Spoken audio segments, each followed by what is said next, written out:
Caleb Stonecrow's weathered hand froze mid-reach for his wallet, his eyes locked on the girl standing on the makeshift auction platform in downtown Tucson. The auctioneer's voice faded to a distant buzz as something in her defiant gaze cut through the sweltering Arizona heat like a blade through his chest. This wasn't just another child labor sale. A woman behind him gasped and stumbled backward, her parasol clattering to the dusty ground. Men shifted uncomfortably, removing their hats as if attending a funeral rather than witnessing commerce. The girl's chin remained raised despite the tears cutting tracks through the grime on her face. Caleb saw Martha in those eyes, his dead wife's final words echoing in his mind. "Promise me you'll find a child who needs love." 3 years of guilt and emptiness crashed against this moment like water against a dam about to break. $75, he heard himself call out, his voice cutting through the stunned silence. What darkness had brought this child to this platform? And why did saving her feel like his last chance at redemption? Leave a like and share your thoughts in the comments along with the city you're watching from now. Let's continue with the story. The silence that followed Caleb's bid stretched like a taut rope ready to snap. $75 was more than most ranchers earned in 3 months, more than any child had ever sold for at these godforsaken auctions. The crowd turned to stare at him, their faces a mixture of shock and suspicion. A few men near the front exchanged knowing glances. They recognized the Stonecrow name, knew about his empty ranch and emptier heart. The auctioneer, a sweaty man named Briggs who'd been running these sales for years, cleared his throat nervously. 75 going once. His voice cracked slightly. No one else dared bid against Caleb Stonecrow, not when his hand rested so casually near the Colt .45 at his hip. Caleb studied the girl more carefully as he approached the platform. Elena Brightwater, the bill of sale read, though something about the name felt rehearsed, too clean for a child who'd supposedly been living rough. She was taller than most 15-year-olds, with calloused hands that spoke of hard work but posture that suggested something more refined beneath the surface grime. Her dress was patched and faded, but the stitching was precise, professional. "You're making a mistake, mister," Elena said quietly as Caleb completed the transaction. Her voice carried an educated accent that didn't match her appearance. "I'm not what you think I am." Caleb folded the papers and tucked them into his vest pocket. "And what do I think you are, miss? A grateful, broken little girl who'll call you Papa and bake your biscuits." Her green eyes flashed with something between defiance and warning. "I've seen how this works." The words hit Caleb like a physical blow. He'd known men who bought children for unspeakable purposes, had arrested more than a few during his ranger days. The fact that she expected such treatment spoke volumes about what she'd already endured. His jaw tightened as he fought down a surge of protective fury. "Miss Brightwater," he said formally, extending his weathered hand to help her down from the platform. "My name is Caleb Stonecrow. You'll be working on my cattle ranch, learning honest skills, and earning your keep through honest labor. Nothing more, nothing less." He paused, meeting her suspicious gaze directly. "And if you're not satisfied with the arrangement after a fair trial, you're free to leave. You have my word on that." Elena studied his face for a long moment, clearly searching for deception. Whatever she saw there must have satisfied some test, because she finally took his offered hand. Her grip was surprisingly firm, calloused from work but somehow softer than he'd expected. "Your word," she repeated thoughtfully. "And what's a Stonecrow's word worth in Arizona territory?" Caleb helped her into his wagon, noting how she automatically scanned the crowd for threats, how her eyes cataloged every exit. This girl had survival instincts honed by experience. "I suppose we'll both find out, won't we?" The ride to Stonecrow Ranch stretched across 30 miles of unforgiving Arizona desert. the wagon wheels cutting deep tracks in sand that shimmered like water under the relentless sun. Elena sat beside Caleb on the wooden bench, her spine straight despite the jolting motion, eyes constantly scanning the horizon. She'd noticed how he checked his rifle twice before they left Tucson, how his gaze swept the arroyos and boulder fields that could hide Apache raiders or worse. "You expecting trouble, Mr. Stonecrow?" she asked after they'd traveled in silence for over an hour. Caleb adjusted his grip on the reins, his weathered hands steady despite the heat. "In my experience, Miss Brightwater, trouble finds you whether you're expecting it or not. Better to be ready." Elena studied his profile, noting the scar that ran from his left temple to his jaw, the way he sat with unconscious alertness. "You weren't always a rancher." It wasn't a question. Caleb glanced at her, impressed by her perception. "Texas Rangers, 22 years, retired 3 years back when—" He paused, the words catching in his throat like barbed wire. "When my wife Martha passed." "I'm sorry for your loss." Elena's voice carried genuine sympathy, not the practiced condolences of someone who'd never experienced grief. "What took her?" The lie came automatically, the same one he'd told the neighbors, the doctor, even himself, on the darkest nights. Consumption. Came on fast, nothing Doc Patterson could do. But even as he spoke, Caleb felt the familiar knot of doubt in his stomach. Martha had been healthy as a horse one day, dead the next. Too quick, too convenient for the men who'd been pressuring him to sell his land. Elena nodded solemnly, but something in her expression suggested she recognized the careful way he'd phrased the answer. "And now, you work cattle alone. Got 3 hands, Miguel, Tom, and young Billy Crow Feather. Good men, but the ranch is bigger than we can handle properly." Caleb gestured toward the vast landscape opening before them. 12,000 acres, though most of it's only good for grazing. Martha always said it would make a fine place to raise children someday. The words hung between them like dust in still air. Elena turned to study him more carefully, this man who'd spent a small fortune to buy her freedom, who spoke of his dead wife with such carefully controlled pain.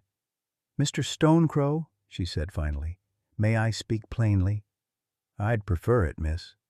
"I've been in situations where men bought girls like me for specific purposes. You say you want honest labor, and I want to believe you, but I need you to understand something." She paused, choosing her words carefully. "I'm not a broken child looking for a father figure. I'm not going to fall weeping with gratitude and call you my savior. If you're looking for someone to fill the hole your wife left behind, you've made a poor investment." Caleb brought the wagon to a halt, the sudden silence making Elena tense. For a moment she wondered if she'd pushed too far, if his genteel manner was about to crack and reveal something uglier beneath. Instead, he turned to face her fully, his gray eyes holding something she hadn't expected. "Respect. Miss Brightwater," he said quietly, "I've been married to one woman for 18 years, loved her with everything I had, and buried her 3 years ago. There's no replacing Martha, and I wouldn't insult her memory by trying." He picked up the reins again, his voice growing stronger. "What I'm offering you is honest work, fair treatment, and the chance to learn skills that will serve you wherever life takes you next. Nothing more complicated than that." Elena felt something ease in her chest, a tension she'd carried so long she'd forgotten it was there. "And if I prove unsatisfactory? If I don't work out as you hoped? Then you leave with my blessing, a good horse, and enough money to get you wherever you want to go." Caleb's mouth quirked upward slightly. "Though I suspect you're more capable than you want me to believe." As if summoned by their conversation, the Stonecrow Ranch appeared in the distance, a sprawling operation that spoke of prosperity and careful management. The main house was built of adobe and timber, with a wide veranda that promised cool shade. Outbuildings dotted the property: barn, bunkhouse, chicken coop, and what looked like a workshop. Cattle grazed in fenced pastures that stretched toward mountains painted purple by the setting sun. "It's beautiful," Elena said softly. And for the first time since Caleb had seen her on that auction platform, her carefully maintained guard slipped enough to reveal something vulnerable beneath. "Martha always said it would be," Caleb replied, his voice thick with memory. She had plans for this place. Big dreams." As they approached the main house, Elena felt an unexpected flutter of something that might have been hope.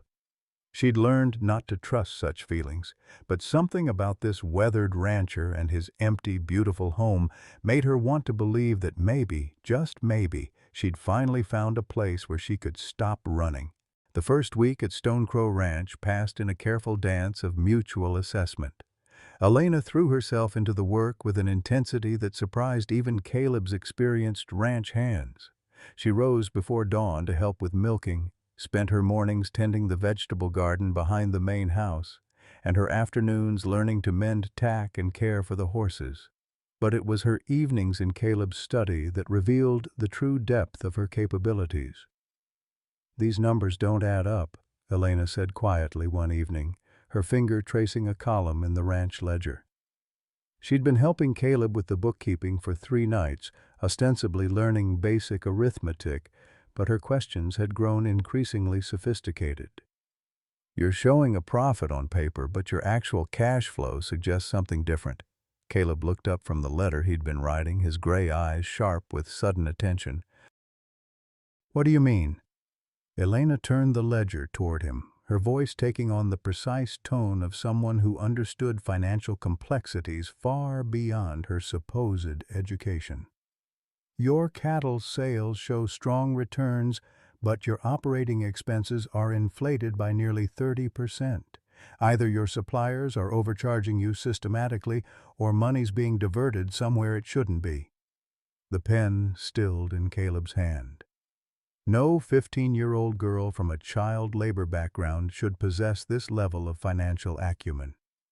He'd known bookkeepers in El Paso who couldn't spot discrepancies with such clarity.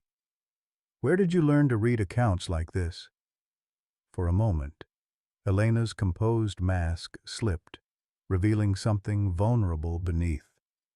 Then she straightened, meeting his gaze directly. "My previous situation required me to keep careful track of money." "Numbers don't lie, Mr. Stone Crow." "People do, but numbers tell the truth if you know how to read them." Caleb set down his pen entirely, studying this girl who continued to surprise him at every turn. "Elena, I need to ask you something, and I need you to give me an honest answer." She tensed slightly, her hands folding carefully in her lap. "Yes, sir?" "Exactly what kind of previous situation taught you to analyze financial records like a trained accountant?" The silence stretched between them, heavy with unspoken truths. Elena's eyes darted toward the window, then back to his face, clearly weighing risks and possibilities. Finally she spoke, her voice barely above a whisper. "My father is Federal Judge William Harrison." The words hit Caleb like a physical blow. Judge Harrison was one of the most powerful men in the territory, known for his aggressive prosecution of corruption cases and his investigation into railroad land frauds. If Elena was his daughter, her presence here meant something far more dangerous than a simple child labor rescue. "6 months ago, I was taken from our home in Prescott," Elena continued, her voice growing stronger as she unburdened herself of secrets too heavy for a 15-year-old to carry alone. "Not by random kidnappers, but by men who knew exactly who I was and what my father represents. They've been holding me in what they call religious education, training me to eventually become someone's plural wife in a polygamous arrangement." Caleb's hands clenched into fists, the old ranger instinct surging through him like wildfire. "Son of a—" He caught himself, forcing his voice to remain calm. "Do you know who's behind it?" "A man named Ezekiel Nighthawk. He was once a federal marshal, Worked with my father until they had some kind of falling out. The other girls whispered that he lost his family in an Apache raid and blamed my father's policies for not protecting them. Elena's voice trembled slightly. He's been using religion as a cover, claiming God sanctifies these marriages to very young girls. But it's really about controlling men in power through their families. The pieces clicked together in Caleb's mind with horrible clarity. Martha's sudden death, the pressure to sell his ranch from mysterious buyers, the fact that his land sat directly on the planned route for the Southern Pacific's expansion. If Nighthawk was working with corrupt railroad interests, eliminating inconvenient ranchers would be just another day's work. "Elena," he said carefully, "does your father know you're alive?" "I don't know. They let me believe he'd stopped looking, that he'd given me up for dead." Tears gathered in her eyes for the first time since he'd known her. "Part of me hoped it was true, because if he's still searching, they might kill him to stop the investigation." Caleb reached across the desk and covered her hand with his, the gesture surprising them both with its gentleness. "Your father hasn't stopped looking. I've seen the wanted posters, heard the talk in town. There's a $5,000 reward for information leading to your safe return." Elena's eyes widened. $5,000? Mr. Stonecrow, you could what? Turn you in for the money? Caleb's voice carried a hint of hurt that she would even suggest such a thing. "Elena, I didn't spend $75 to buy your freedom just to sell you again for a higher price. But your ranch, your financial problems, will be solved honestly or not at all." He squeezed her hand gently before releasing it, "though I suspect your presence here isn't going to remain secret much longer. If Nighthawk has been watching for you to surface, buying you at that auction probably painted a target on both our backs." As if summoned by their conversation, the sound of approaching horses echoed from the yard outside. Caleb was on his feet instantly, his hand moving to his gun belt with practiced ease. Elena rose as well, her body tensing with the alertness of someone who'd learned that danger could arrive without warning.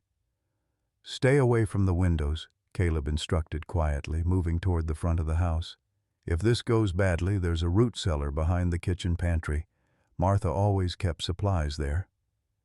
Through the lace curtains, they could see 3 riders approaching in the moonlight, their faces hidden beneath the brims of dark hats. The lead rider sat his horse with military precision, and something about his bearing made Caleb's blood run cold. "Elena," he whispered urgently, "I think your past just caught up with us." The 3 riders dismounted with deliberate slowness, their spurs jingling softly in the desert night. Caleb recognized the calculated nature of their approach, men accustomed to intimidation, letting their reputation precede them. He eased his Colt from its holster, keeping it low but ready, while Elena pressed herself against the wall beside the window. "Stonecrow!" The voice that called out carried the authority of someone used to being obeyed. "We know you're in there. We've come for the girl." Caleb's jaw tightened. No introductions, no pretense of law. These weren't federal marshals conducting official business. "You're on private property," he called back. "State your business or move along." A low chuckle drifted through the night air. "My business is retrieving stolen property. The girl belongs to the Celestial Marriage Program, sanctified by God and protected by territorial law." Elena's face had gone pale, but her voice remained steady. "That's Nighthawk," she whispered. "I'd recognize his voice anywhere." Caleb felt the familiar cold focus that had served him through 22 years of law enforcement. "There's no such thing as the Celestial Marriage Program under federal law," he replied loudly. "And I have a bill of sale that says the girl was purchased legally at a public auction. Bills of sale can be forged, Stonecrow. Federal warrants cannot." Paper rustled in the darkness, though Caleb doubted he could read the document even if he could see it clearly. "I'm Marshal Ezekiel Nighthawk, and I'm here to collect evidence in a kidnapping case." The lie was smoothly delivered, but Elena shook her head frantically. "He was stripped of his federal commission 2 years ago," she whispered. "My father removed him for corruption charges." Caleb raised his voice again. "Then you won't mind riding into town tomorrow morning to verify those papers with Judge Morrison?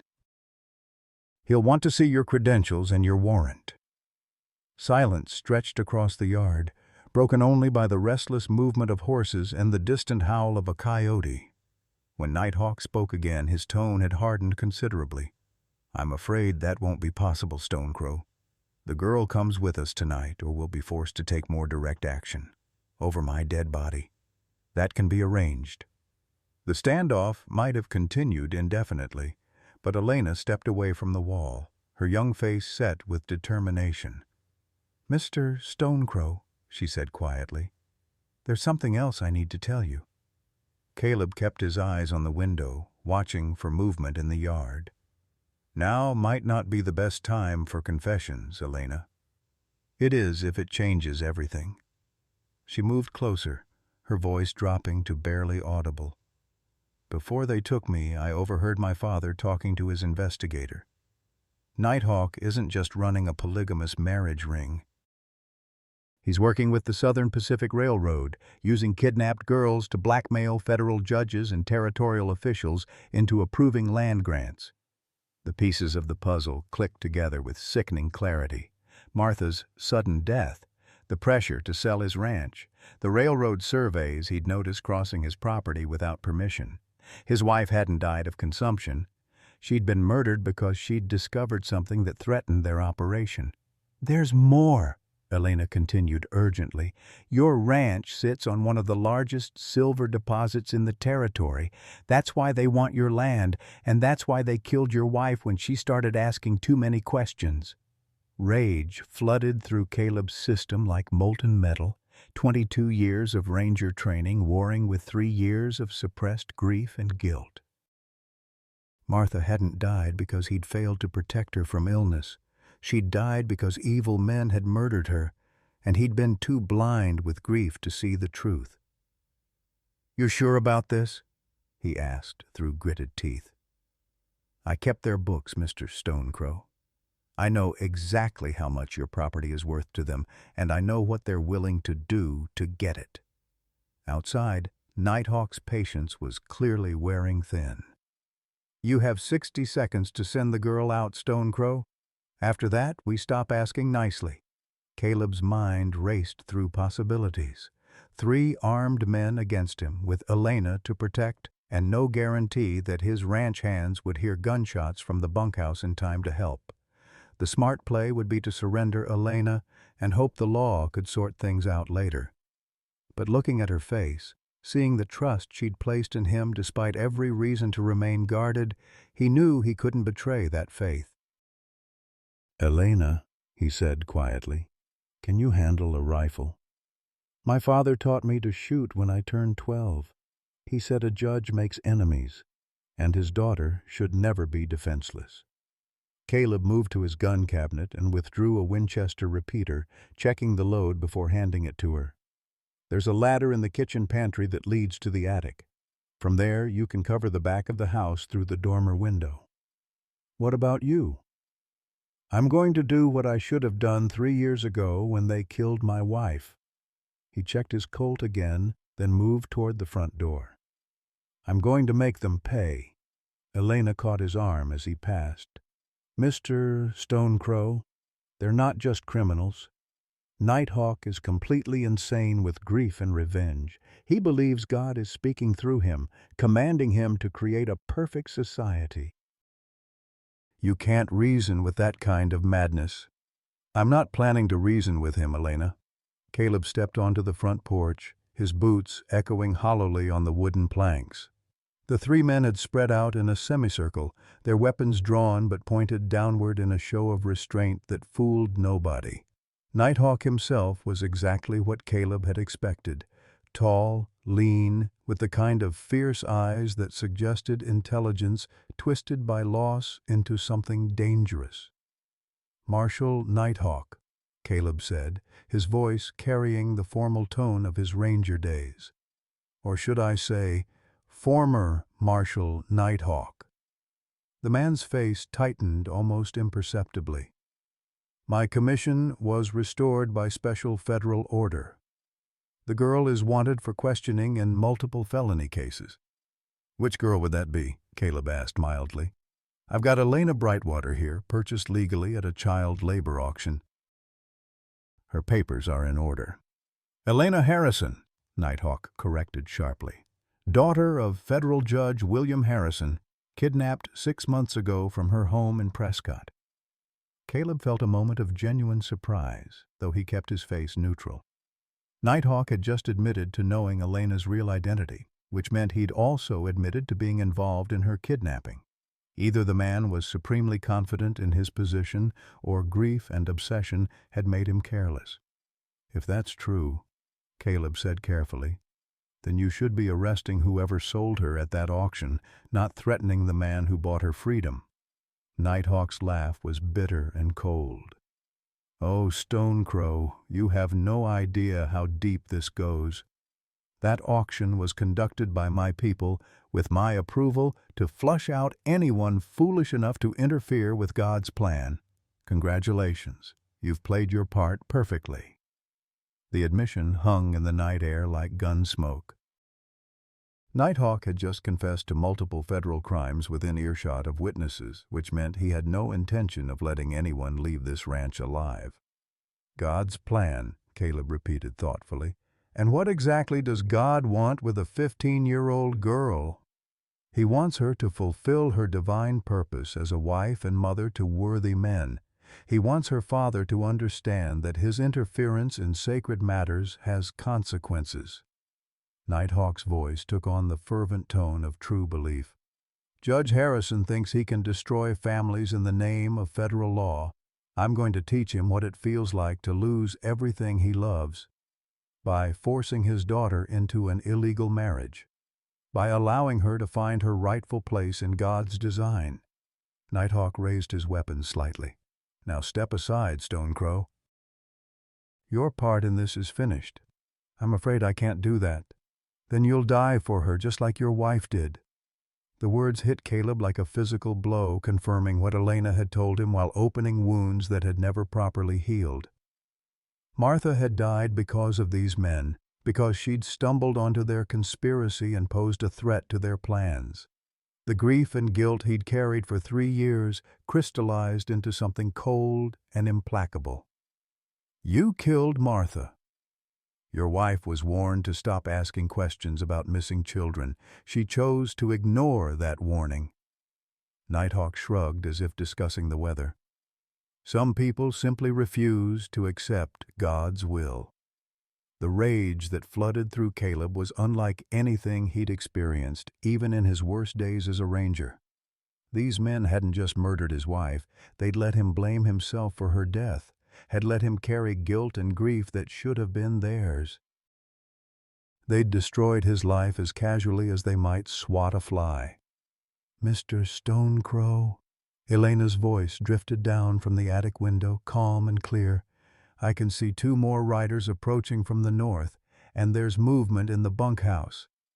I think your men heard the commotion. Nighthawk's confident expression faltered slightly as he realized the tactical situation was shifting.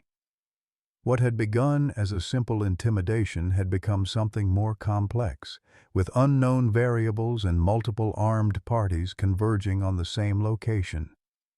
"Last chance, Stonecrow," he called out, but his voice lacked its earlier certainty. "Send out the girl, and we'll consider your debt paid." Caleb's answer came in the form of his Colt clearing leather with practiced speed. The first shot took one of Nighthawk's companions in the shoulder, spinning him around and sending his own weapon flying into the darkness. The second shot shattered the lantern one of them carried, plunging the yard into deeper shadow.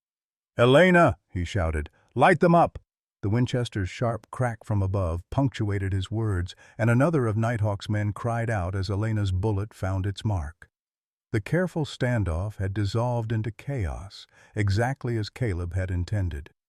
In darkness and confusion, skill and determination mattered more than numbers. But as muzzle flashes lit the night and bullets began flying in earnest, Caleb realized they'd crossed a line from which there could be no retreat. Tonight would end with either justice for Martha or his own death beside hers. There were no other options left. The gunfight erupted with the sudden violence of a summer thunderstorm, muzzle flashes lighting the ranch yard like deadly lightning. Caleb rolled behind the wooden water trough as bullets splintered the porch posts where he'd been standing moments before. The familiar rhythm of combat flooded back through his muscles. Duck, aim, fire, move. 22 years as a Texas Ranger had taught him that survival depended on never staying in one place long enough to become a target. Elena's Winchester cracked again from the attic, and one of Nighthawk's men stumbled backward with a curse clutching his leg. The girl could shoot. Her father had trained her well, but 3 against 1 were still poor odds, even with her covering fire from above. "Miguel! Tom!" Caleb shouted toward the bunkhouse, hoping his ranch hands could hear him over the chaos. The sound of running boots and confused Spanish voices suggested they were finally responding to the commotion, but it might be too late. Nighthawk had taken cover behind Caleb's own wagon, using the sturdy wooden sides as a shield while he returned fire. "You're only making this harder on yourself, Stone Crow," he called out between shots. "The girl comes with me either way." "Over my dead body," Caleb replied, putting 2 bullets through the wagon's canvas cover just to keep Nighthawk honest. "That's the idea." The remaining unwounded member of Nighthawk's gang was trying to work his way around to the side of the house, probably hoping to get inside and force Elena down from her elevated position. Caleb tracked him with his Colt, waiting for a clear shot when the distinctive boom of a shotgun erupted from the direction of the bunkhouse. "Patron," Miguel's voice carried clearly across the yard. "We are coming."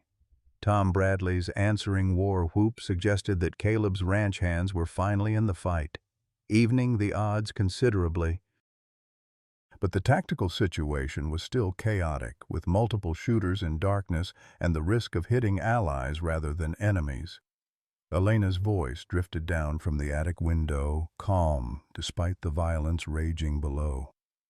"Mr. Stonecrow, the riders I saw earlier, they're federal marshals, real ones." Caleb felt a surge of hope. If genuine federal law enforcement was approaching, Nighthawk's pretense of authority would crumble. But looking at the man's position behind the wagon, Caleb realized that Nighthawk knew he was trapped. Desperate men did desperate things, and a cornered enemy was often more dangerous than one with escape routes. "Nighthawk," Caleb called out during a lull in the shooting. "You're surrounded. Those are real federal marshals approaching, and they're going to want to see your papers. Then I suppose we'd better finish this quickly." Nighthawk's reply was accompanied by a sudden burst of gunfire that forced everyone to take cover. The man was beyond reason, consumed by whatever combination of grief and religious fanaticism had driven him to this point. Elena had been right. You couldn't negotiate with madness, only defeat it or be destroyed by it. Miguel appeared around the corner of the barn, his ancient shotgun in his hands and fury written across his weathered face. The old vaquero had been with the ranch for 15 years, had known and loved Martha like a daughter. If he'd heard Nighthawk's confession about her murder, there would be no mercy in him tonight. "Asesinos!" Miguel shouted, his voice thick with rage. "Mataron a la Señora Martha!" The shotgun boomed again, and Nighthawk's wounded companion screamed as buckshot found its mark. Tom Bradley materialized from the shadows on the other side, his rifle adding to the crossfire that was rapidly making Nighthawk's position untenable. But cornered animals were unpredictable, and Nighthawk proved it by suddenly breaking from cover, not retreating, but charging directly toward the house with his gun blazing. It was a desperate gambit, but it caught everyone by surprise. "Elena, get down!" Caleb shouted, rising from behind the water trough to intercept Nighthawk's mad rush. The 2 men met in the middle of the yard. their weapons speaking at the same time. Caleb felt something hot tear across his ribs as Nighthawk's bullet found its mark. But his own shot was true.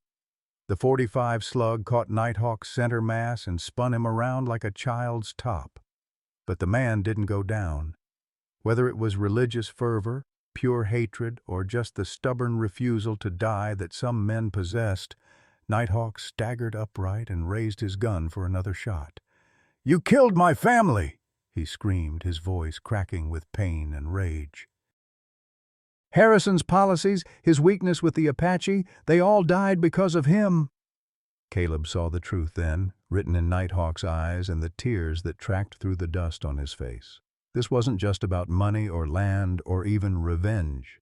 This was about a broken man trying to make sense of senseless loss, trying to find someone to blame for the random cruelty of a world that took innocent lives without explanation or justice. "I know what it's like to lose someone you love," Caleb said quietly, his gun still trained on Nighthawk, but his voice carrying unexpected compassion. "Martha was everything to me, just like your family was everything to you.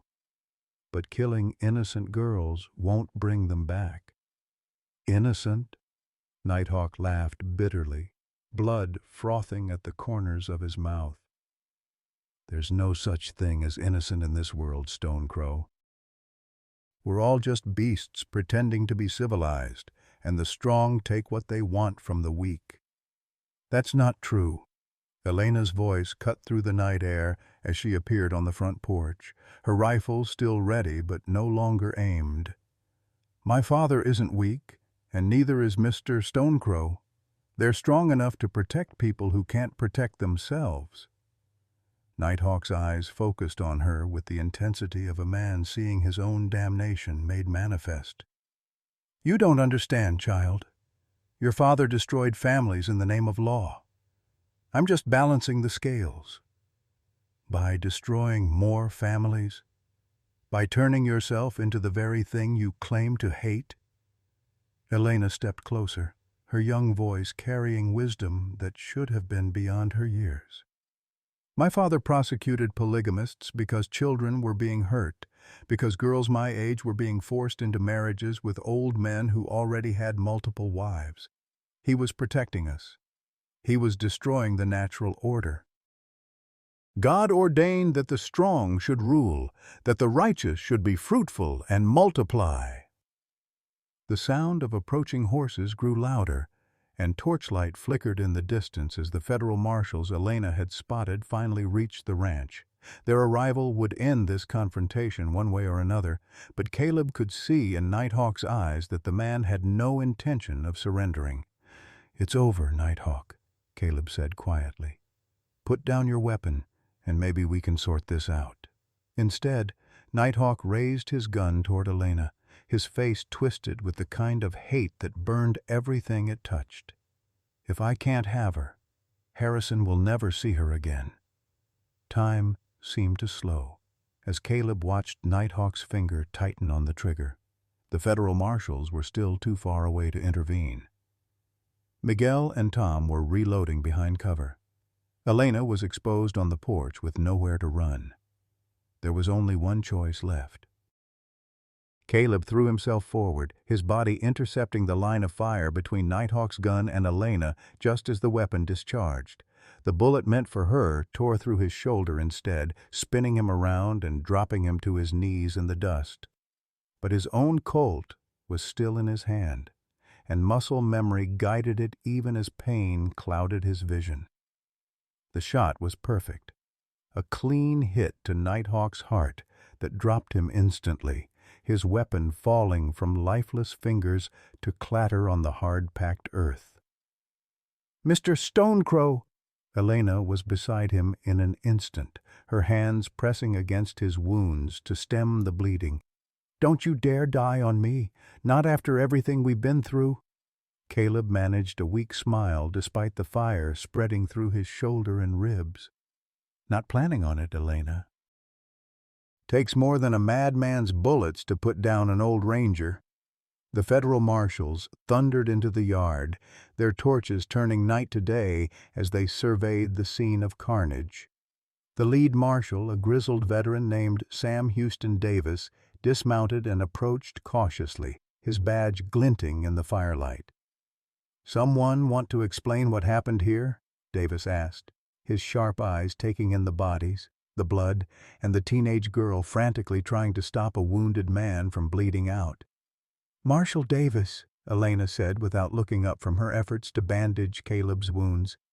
"My name is Elena Harrison. I believe my father has been looking for me." Davis's weathered face went pale in the torchlight. "Judge Harrison's daughter?" "Sweet Jesus, child, we've been searching the whole territory for you." "Well, you found me," Elena replied, her voice steady despite the tears streaming down her face. "And you found the man who saved me." "Please don't let him die." As Miguel and Tom rushed forward with clean bandages and whiskey for Caleb's wounds, as the federal marshals began securing the scene and checking the bodies of Nighthawk and his men, as the night gradually gave way to a gray dawn that promised new beginnings, Elena sat in the dust beside the man who'd risked everything to protect her. "Thank you," she whispered, her hand finding his uninjured one and holding it tightly, "for believing in me. For fighting for me, for being the father I needed when mine couldn't be here." Caleb squeezed her hand weakly, his gray eyes focusing on her face with effort. "Thank you for giving an old man a reason to fight again. Martha would have loved you, Elena. She would have been so proud." The sun was rising over the Sonoran desert, painting the sky in shades of gold and crimson that promised better days ahead. The nightmare was over. The truth was finally revealed. And somehow, against all odds, they had both survived. But as Elena helped load Caleb into the wagon for the trip to town and Doc Patterson's care, she couldn't shake the feeling that their story was just beginning. Nighthawk was dead, his conspiracy exposed, but the bond forged between them in blood and bullets would last a lifetime. They were family now. Chosen rather than born, tested by fire and proven true. 3 days after the gunfight, Caleb lay propped up in his own bed, his shoulder and ribs wrapped in clean white bandages that Doc Patterson changed twice daily. The federal marshals had completed their investigation, taking statements from everyone present and cataloging the evidence of Nighthawk's conspiracy. What they'd uncovered in the man's personal effects had shaken even veteran lawmen to their core. 23 girls, Marshal Davis reported grimly as he sat beside Caleb's bed, his hat resting on his knees. "That's how many we've identified from his records, ages 12 to 17, all sold into what he called celestial marriages with men who paid handsomely for young brides." Elena, who had barely left Caleb's side since the shooting, looked up from the medical journal she'd been reading. Doc Patterson had remarked on her unusual interest in wound care and anatomy, suggesting she might have a natural aptitude for medicine. "Have you found the other girls?" "Some of them, the ones who are still alive?" Davis's weathered face was grim. "Others, well, Nighthawk wasn't particular about the health and safety of his merchandise. We're treating this as multiple counts of murder, kidnapping, and human trafficking." The weight of those words settled over the room like a shroud. Elena had been one of the lucky ones, if luck was the right word for enduring 6 months of captivity and psychological torture. Caleb reached out with his good arm and squeezed her hand, offering what comfort he could. "There's something else," Davis continued, his voice carefully neutral. "Judge Harrison arrived in Tucson yesterday. He'll be here this afternoon to collect his daughter." The words hit Elena like a physical blow. Caleb felt her hand tighten in his, saw the way her face went pale despite the desert tan she'd acquired during her weeks at the ranch. After everything they'd been through together, after the bond forged in blood and bullets, she was going to be taken away by a father she barely remembered. "Of course," Elena said quietly, her voice carefully controlled. He must be anxious to see me. But Caleb could hear the uncertainty beneath her composed exterior. 6 months of captivity had changed her, just as 3 weeks at the ranch had changed her further. The girl who would leave with Judge Harrison wouldn't be the same one who'd been kidnapped from Prescott half a year ago. "Elena," Caleb said gently, "are you ready to go home?" She was quiet for a long moment, staring out the window at the ranch that had become her sanctuary. "I don't know if Prescott feels like home anymore, Mr. Stonecrow.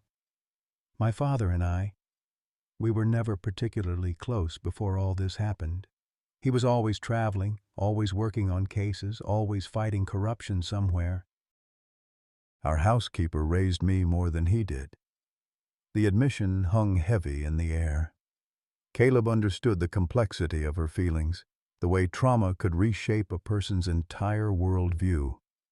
Elena had found something at his ranch that she'd never had in her father's house, a sense of belonging, of being truly seen and valued for who she was rather than what she represented. "Your father loves you," Marshall Davis said awkwardly, clearly uncomfortable with the emotional undercurrents of the conversation.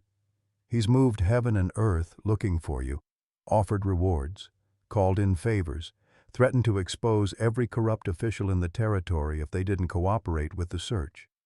"I know he loves me," Elena replied. "But love and understanding aren't always the same thing. My father sees me as his precious daughter who needs protection. Mr. Stonecrow sees me as Elena, someone capable of making her own choices, someone strong enough to handle the truth." Caleb felt his heart break a little at her words. In 3 short weeks, this remarkable girl had become the daughter he and Martha had never been able to have.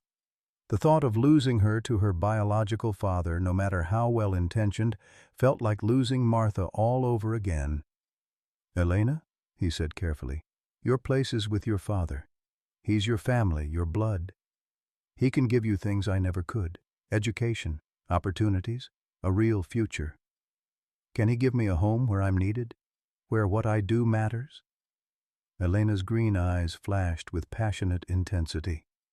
"Can he give me work that challenges me, people who depend on me, a purpose beyond being someone's protected daughter?" Before Caleb could answer, the sound of approaching horses echoed from the yard. Through the window they could see a small cavalcade arriving, federal marshals, a fancy carriage that could only belong to a territorial judge, and enough armed escorts to suggest that Judge Harrison was taking no chances with his daughter's safety. Elena stood slowly, smoothing down her simple ranch dress with hands that trembled only slightly. "I suppose I should make myself presentable for my father." "Elena," Caleb called as she moved toward the door. "Whatever happens, remember that you have choices. You're not a child anymore, not after what you've survived. Don't let anyone, even someone who loves you, take those choices away." She paused in the doorway, looking back at him with eyes that held tears she refused to shed. "Will you be all right, Mr. Stonecrow? The ranch, your recovery, managing everything alone?" "I've got Miguel and Tom. And Doc Patterson says I'll be back on my feet in a few weeks." He managed to smile despite the pain in his chest that had nothing to do with bullet wounds. "Don't worry about an old cowboy. I've survived worse than this." But as Elena left to prepare for her father's arrival, Caleb knew he was lying. He'd survived Apache raids and gunfights, outlaws and stampedes, even Martha's death. But watching Elena walk away was going to break something in him that might never heal. 15 minutes later, Judge William Harrison entered Caleb's bedroom with the bearing of a man accustomed to command. He was younger than Caleb had expected, perhaps 50, with graying hair and intelligent eyes that held depths of pain and determination. This was a man who'd spent 6 months living in his own personal hell, not knowing if his daughter was alive or dead. "Mr. Stonecrow," the judge said formally, extending his hand. "I understand I owe you my daughter's life, and probably a great deal more than that." Caleb shook the offered hand, noting the firm grip and the calluses that suggested Harrison was no soft politician. "Your daughter saved herself, Judge. I just provided a safe place for her to heal. Marshal Davis tells me you killed Nighthawk when he tried to murder Elena, that you took bullets meant for her." Harrison's voice was thick with emotion, barely held in check. "How does a man repay a debt like that?" "By loving his daughter and giving her the freedom to choose her own path," Caleb replied without hesitation. "Elena's been through hell, but she's emerged stronger than most adults I know. Don't try to wrap her in cotton wool and pretend she's still the child who was taken from you." Harrison's eyes narrowed slightly. "She's 15 years old, Mr. Stonecrow. Whatever she's been through, whatever she thinks she's learned, she's still a child who needs protection and guidance." "With respect, Judge, you're wrong about that. Elena kept books for criminals, managed complex financial records, and survived 6 months of psychological torture without breaking. Last week, she put 2 bullets into armed men who were trying to kill us both. That's not a child, that's a survivor." Before Harrison could respond, Elena appeared in the doorway, wearing her best dress and carrying a small bundle of belongings. She looked composed and dignified, every inch the judge's daughter, but Caleb could see the cost of that composure in the set of her shoulders. "Father," she said quietly, the word carrying more formality than warmth. Judge Harrison's face crumpled for just a moment before he mastered his emotions. "Elena." "My dear girl, you can't imagine how much I've missed you, how sorry I am that I couldn't protect you." "You found me," Elena replied simply. "That's what matters." Father and daughter embraced awkwardly, like strangers trying to remember how to be family. Watching them, Caleb felt a deep sadness settle in his chest. These two people loved each other desperately, but love alone might not be enough to bridge the gulf that trauma and time had opened between them. "We should go," Harrison said after a moment. "I have a private rail car waiting in Tucson. We can be back in Prescott tomorrow, and then we can begin to put this nightmare behind us." Elena nodded obediently, but Caleb saw her glance longingly around the simple bedroom that had become her sanctuary. She was leaving, just as he'd known she would, but part of her heart was staying behind at Stone Crow Ranch, and part of his heart was leaving with her. The journey back to Prescott stretched across 2 agonizing days, each mile taking Elena further from the only place where she'd felt truly at home since her kidnapping. She sat in her father's private rail car, surrounded by federal marshals and luxury she'd once taken for granted, feeling more alone than she had even in Nighthawk's captivity.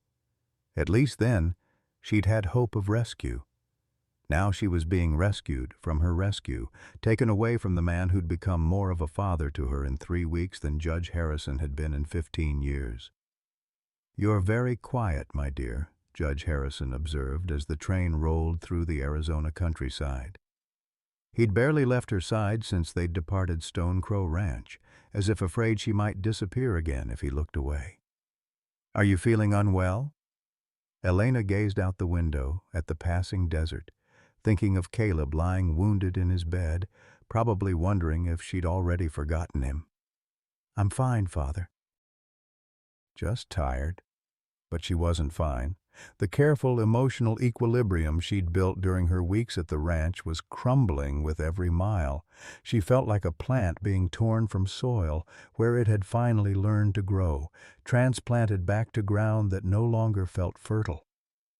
"I've arranged for the best doctors in Phoenix to examine you when we arrive," Harrison continued, his voice carrying the careful tone of a man trying to navigate emotional terrain he didn't understand.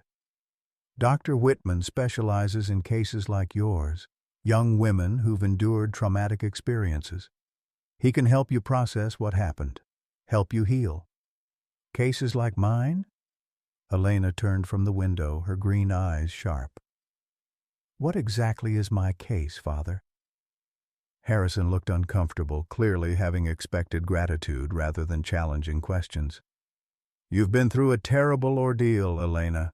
Kidnapping, captivity, psychological manipulation by religious fanatics. Dr. Whitman has experience helping victims of such crimes return to normal life. And what if I don't want to return to normal life? The question slipped out before Elena could stop it, revealing depths of discontent she'd barely acknowledged to herself. What if normal life wasn't working for me before all this happened? The judge's face went pale. Elena, you can't mean that. You were happy before. You had everything a girl could want. Education, comfort, security. I had loneliness, Father. I had a housekeeper who raised me while you traveled the territory fighting corruption. I had tutors who taught me French and piano, but never asked what I wanted to learn. I had beautiful dresses and empty days, and the constant knowledge that I was more symbol than daughter to you. The words hung between them like a physical barrier. Elena immediately regretted her honesty, seeing how deeply it wounded the man who'd spent 6 months in agony, searching for her. But she couldn't take it back, and part of her didn't want to. I had no idea you felt that way, Harrison said quietly. I thought I was providing for you, giving you the best life possible. My work, fighting corruption, protecting people, I thought I was making the territory safer for you, for all children. Your work was important, Elena conceded, her voice gentling. But Mr. Stonecrow showed me something different. He showed me that I could be useful, that my mind and my skills could contribute to something meaningful. At his ranch, I wasn't just being protected, I was helping protect others. Harrison's jaw tightened almost imperceptibly. Mr. Stonecrow is a good man, Elena, and I'm grateful beyond words for what he did. But he's also a lonely widower who saw in you what he wanted to see. That's not the same as what's best for your future. And you know what's best for my future? I'm your father. It's my responsibility to know. Elena felt the familiar frustration that had characterized their relationship before her kidnapping. Her father loved her. She'd never doubted that. But he loved the idea of her more than the reality of who she was becoming. To him, she would always be the precious daughter who needed protection, rather than the capable young woman who'd helped manage a ranch and face down armed criminals. Father, she said carefully, what if I told you I don't want to go back to Prescott? What if I wanted to stay at Mr. Stonecrow's ranch and help him build something meaningful there? Harrison's face went through a series of emotions, shock, hurt, anger, and finally a kind of desperate reasonableness. Elena, you've been through a traumatic experience. Your judgment may be affected by what psychologists call Stockholm Syndrome, developing positive feelings toward someone who provided safety during a dangerous situation. Mr. Stonecrow didn't kidnap me, Father. He saved me. I know that. But the emotional dynamics can be similar. You're confusing gratitude with genuine affection, safety with belonging. Harrison leaned forward, his voice taking on the persuasive tone he used in courtrooms. What you need is time to heal in familiar surroundings, with people who knew and loved you before all this happened. Elena almost laughed at the irony. People who knew and loved her before. Her father had been absent more often than not, consumed by his work. The household staff had been kind but distant, paid to care for her rather than choosing to. She'd had no close friends her age, no confidants, no one who saw her as anything more than Judge Harrison's delicate daughter. And what if, after time to heal, I still want to make my own choices about my future? Then we'll discuss it when you're 18 and legally able to make such decisions. 3 more years, 3 years of being protected and guided and slowly suffocated by good intentions. Elena felt something harden in her chest, a resolve that reminded her of the strength she'd discovered at Stonecrow Ranch. I see, she said quietly. turning back to the window. The conversation died there, but the tension remained. Harrison tried to fill the silence with updates about friends and neighbors, plans for her return to society, discussions of tutors and finishing schools that would help her catch up on the education she'd missed. But Elena barely listened. Her mind was back at the ranch, wondering if Caleb was following Doc Patterson's orders to rest, whether Miguel and Tom were managing the cattle properly, if the vegetable garden she'd planted was surviving in her absence. As night fell and the train rolled on toward Prescott, Elena made a decision that would have shocked her father if he'd known. She wasn't going to be the compliant, grateful daughter who quietly resumed her old life. The girl who'd left Prescott 6 months ago might have accepted such a fate, but the young woman returning had learned too much about her own strength to surrender it willingly. That night, as her father slept in the adjoining compartment and the federal marshals maintained their vigilant watch, Elena sat by the window composing a letter in her mind. Not to her father, who wouldn't understand, but to Caleb Stonecrow, who'd given her the greatest gift possible, the knowledge that she was capable of far more than anyone had ever imagined. When she reached Prescott tomorrow, she would smile and accept her father's plans gracefully. She would submit to Dr. Whitman's examinations and answer his questions about trauma and recovery. She would wear the beautiful dresses her father ordered and attend the social functions he arranged to reintroduce her to society, but she would also be planning, learning, waiting for the moment when she could claim the independence she'd discovered in the Arizona desert. Caleb had taught her that family wasn't just about blood. It was about choice, commitment, and mutual respect. Her father offered blood and obligation. Caleb had offered something infinitely more precious, the chance to become herself. The train whistle echoed across the nighttime desert, mournful and lonely. But Elena didn't feel lonely anymore. She felt determined. 3 years might seem like forever to a 15-year-old girl, but to a young woman who'd survived kidnapping, captivity, and gunfights, it was simply time to prepare. Time to plan her return to the only place that had ever felt like home. As the miles rolled past and dawn approached, Elena pressed her palm against the cool window glass and made a silent promise. She would return to Stonecrow Ranch, not as a rescued victim or a judge's daughter, but as Elena Brightwater, the woman she was meant to become. The girl her father remembered was gone forever. In her place sat someone far more dangerous to his plans, a young woman who knew her own worth and refused to settle for less than she deserved. 2 years passed like a slow-burning fever. Elena endured Dr. Whitman's probing questions about trauma and recovery, submitted to her father's well-intentioned but suffocating protection, and played the role of the grateful, healing daughter with Oscar-worthy performance. But beneath the surface compliance, she was planning, learning, and preparing for the day when she could reclaim her true life.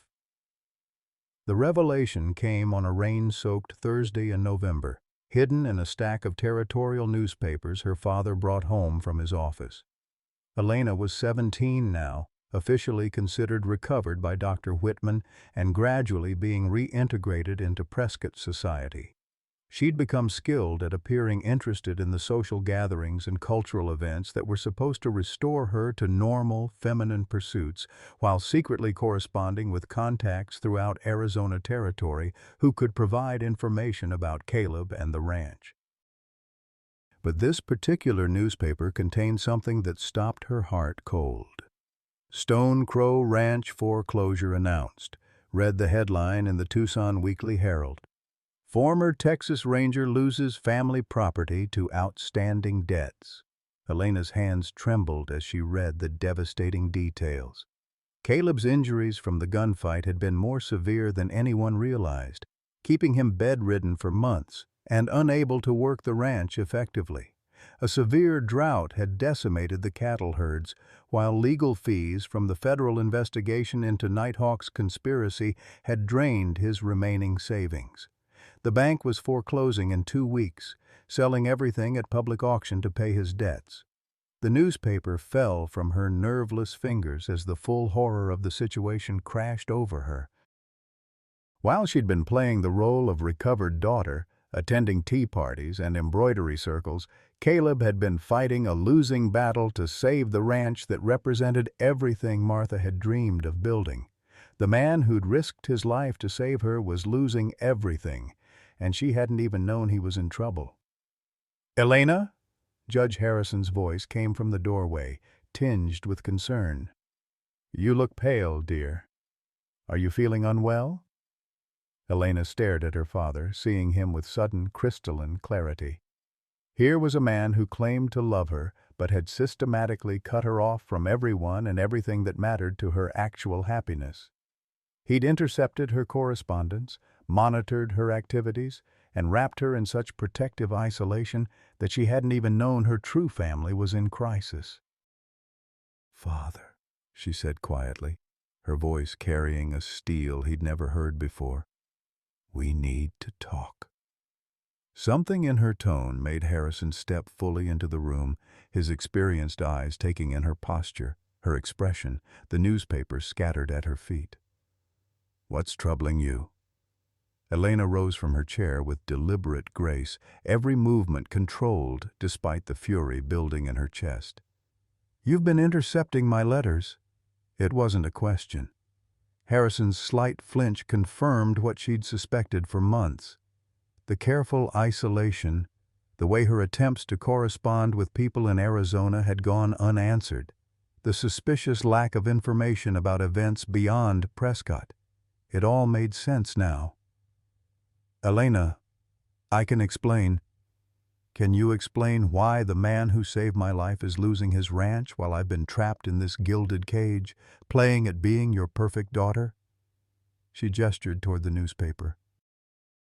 "Can you explain why you've kept me from helping the only person who ever saw me as I truly am?" Harrison's face went through several emotions before settling on the kind of reasonable authority he used in courtrooms. "I was protecting you from making impulsive decisions based on gratitude rather than genuine judgment. Mr. Stone Crow is a good man, but you're not responsible for his financial difficulties." "Not responsible?" Elena's voice rose for the first time in 2 years, all her careful composure cracking like ice under pressure. "He took bullets meant for me. He killed for me. He gave me the first real home I'd ever known, and you've kept me from even knowing he needed help." "Elena, you're 17 years old. I'm 17 years old, and I've survived kidnapping, psychological torture, and armed combat. I've managed financial records for criminals and federal investigations. I've delivered calves and treated bullet wounds and faced down killers without flinching." Elena stepped closer, her green eyes blazing with 2 years of suppressed frustration. "When exactly do I stop being a child who needs protection and start being a person who deserves respect?" Judge Harrison looked at his daughter, really looked at her, for perhaps the first time since her rescue. What he saw clearly shook him. This wasn't the malleable, traumatized girl he'd brought home from Arizona. This was a young woman with steel in her spine and fire in her eyes, someone who'd been shaped by experiences he could barely imagine. "What do you want, Elena?" he asked quietly. "I want you to stop intercepting my mail. I want access to my trust fund, the one Mother left me that comes due on my 18th birthday. And I want your help saving Stone Crow Ranch. Elena, be reasonable. Even if I agreed to all of that, what makes you think Stone Crow would accept help?" "He's a proud man. He's a dying man." Elena's voice cracked with emotion she'd held back for too long. "The newspaper mentions his injuries never healed properly, that he's been struggling with his health ever since the gunfight. While I've been playing dress-up and pretending to be recovered, the man who gave me back my life has been fighting alone." Harrison sank into a chair, suddenly looking older than his 52 years. "You really love him, don't you? Not as a daughter loves a father, but as family loves family." "He is my family," Helena said simply. More than anyone except you has ever been. He saw me, Father. Not Judge Harrison's daughter, not a victim to be pitied, not a symbol of your political battles. He saw Elena, and he thought I was worth fighting for. The room fell silent except for the rain drumming against the windows. Finally, Harrison spoke, his voice heavy with resignation and something that might have been understanding. Your mother's trust fund contains $43,000. It would be enough to save his ranch and probably expand the operation considerably. I know. I've been studying the financial reports. Elena's matter-of-fact tone made Harrison smile despite everything. His daughter had indeed inherited his analytical mind. And if I help you do this, if I allow you to use that money to save Stone Crow Ranch, what then? Elena met her father's gaze steadily. Then I go back to Arizona where I belong. Not as your rescued daughter or anyone's victim, but as Elena Brightwater, the woman I was meant to become. Judge Harrison closed his eyes, and for a moment Elena saw not the powerful territorial judge but simply a father facing the loss of his child. When he opened them again, they held the resignation of a man who'd finally understood a battle he could never win. We'll leave for Arizona tomorrow, he said quietly. But, Elena, promise me this isn't goodbye forever. Elena crossed to her father and kissed his forehead gently. It's not goodbye, Father. It's finally hello.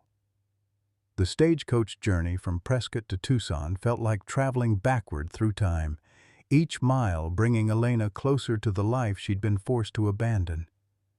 Judge Harrison sat across from her in the swaying compartment, his face a mixture of resignation and lingering hope that she might change her mind. Between them lay the leather satchel containing the financial documents that would either save Stone Crow Ranch or arrive too late to matter. The auction is scheduled for tomorrow morning, Harrison said quietly, checking his pocket watch for the dozenth time that day. Even if we arrive tonight, there may not be time to arrange the legal transfers. Elena stared out at the familiar Arizona landscape, her heart racing with a combination of anticipation and dread. There'll be time, Father. There has to be. But privately, she shared his concerns. 2 years was a lifetime in the territory. People died, moved on, forgot. What if Caleb had already given up hope?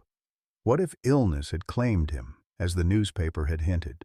What if she was rushing toward a reunion with ghosts and memories rather than the living man who'd saved her soul?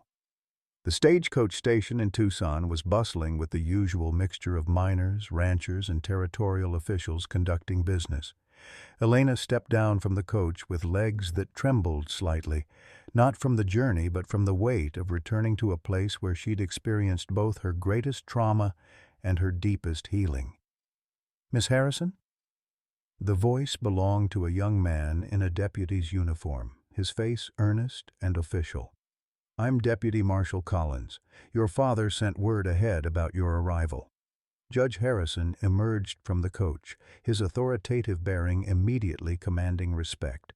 Deputy, what's the current situation with the Stone Crow foreclosure? Scheduled for 10 o'clock tomorrow morning, sir. Mr. Stone Crow? Well, he's not doing well. Doc Patterson says the injuries from that gunfight 2 years back never properly healed. He's been living more on stubborn will than physical strength. Elena felt her chest tighten with grief and guilt. While she'd been playing the role of recovered daughter, attending social functions and pretending to heal, Caleb had been slowly dying from wounds he'd taken protecting her.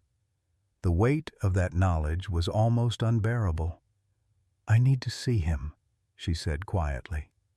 Deputy Collins shifted uncomfortably.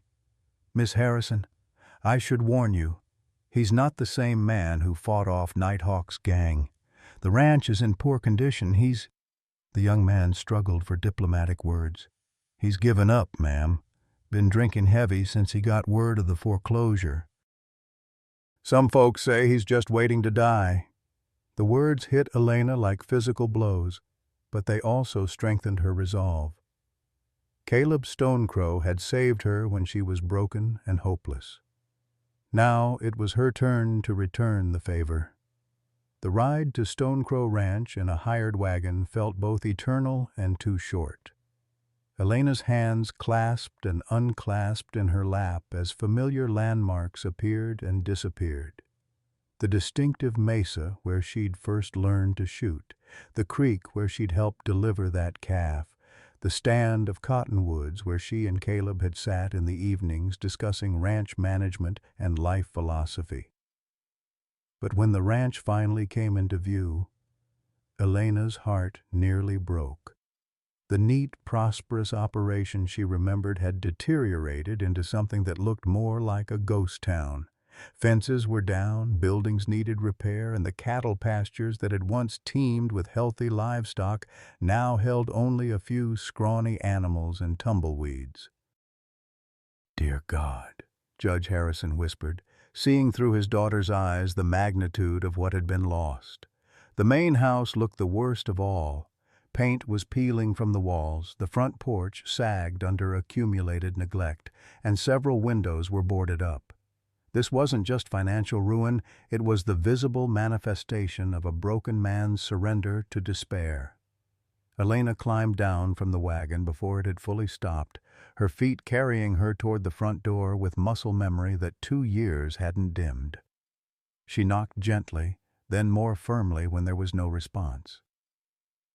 "Caleb, it's Elena." Silence stretched for so long that she began to fear the worst. Then shuffling footsteps approached from inside, and the door opened to reveal a man who bore only passing resemblance to the strong, confident rancher who'd saved her life. Caleb Stonecrow had aged a decade in 2 years. His hair had gone completely gray, his face was gaunt and deeply lined, and his gray eyes held the hollow look of someone who'd lost everything that mattered. He leaned heavily on a walking stick, his left arm hanging awkwardly at his side, permanent damage from Nighthawk's bullets. "Elena?" His voice was barely a whisper, as if he feared she was a hallucination brought on by whiskey and despair. "You can't be here." "I'm here, Caleb." She stepped closer, fighting back tears at seeing him so diminished. "I'm real, and I'm here to help." He stared at her for a long moment, taking in her expensive traveling dress, her carefully styled hair, the obvious prosperity that surrounded her like an aura. Then his face hardened with something that might have been shame. "Help?" He laughed bitterly. "Look around you, girl. There's nothing left to help. The bank takes everything tomorrow, and good riddance." "Maybe the next owner won't let it all fall to ruin." "The next owner is going to be me," Elena said firmly. "Father brought the legal documents. We're going to pay off your debts and restore this ranch to what it was meant to be." Caleb's face went through a series of emotions: hope, disbelief, and finally a kind of angry pride. "I don't need your charity, Elena. Go back to your father's house and your fancy life. This place is finished." "This place is my home," Elena replied, her voice growing stronger. "And you're my family. I'm not leaving again." Judge Harrison approached slowly, his sharp eyes taking in the confrontation between his daughter and the broken man who'd saved her. "Mr. Stonecrow," he said formally, "I owe you apologies I can never fully make. I was so focused on protecting Elena that I failed to protect the things that mattered to her." Caleb's bitter laugh held no humor. "Protect her from what? From this?" He gestured around the failing ranch. "You were right to take her away, Judge. I had nothing to offer her then, and I have even less now." "You offered me something no one else ever had," Elena said quietly.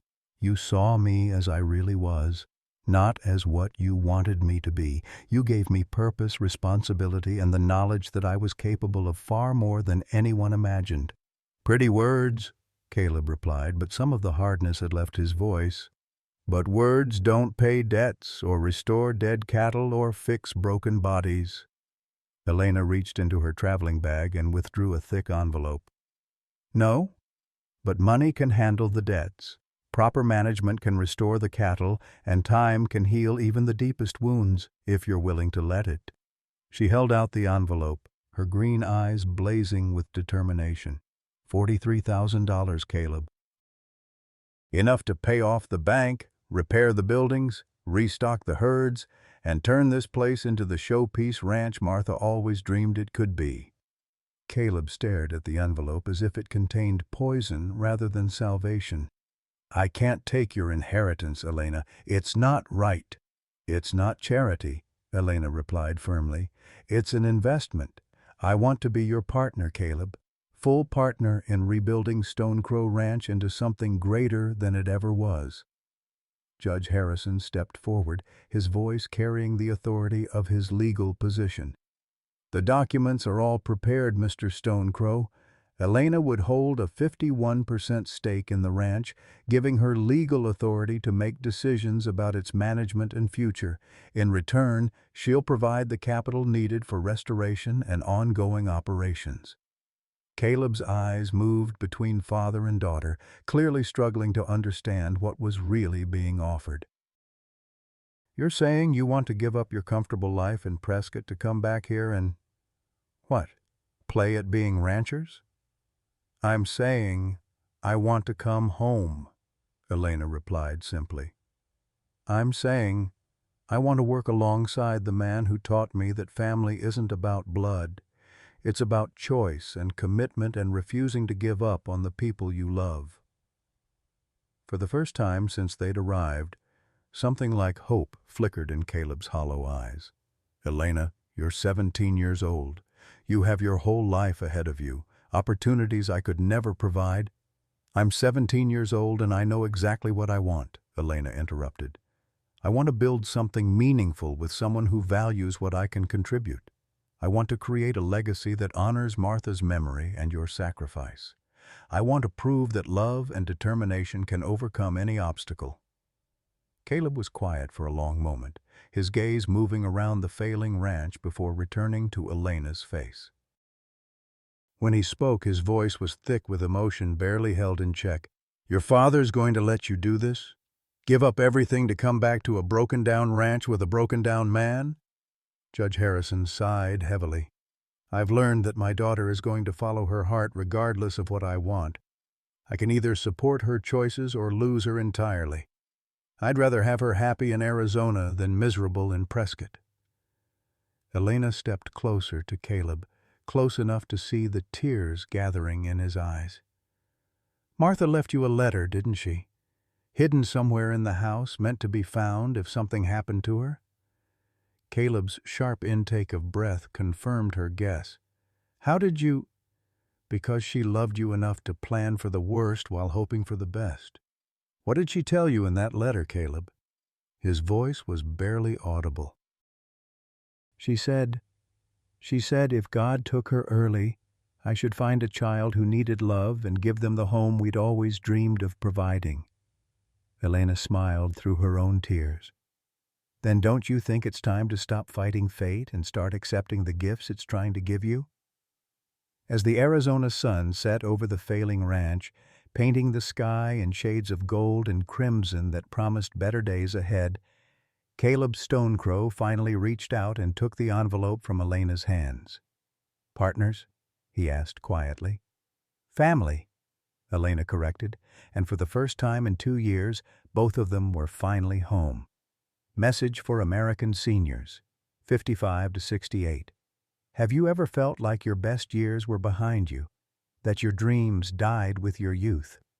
Caleb Stone Crow thought so too.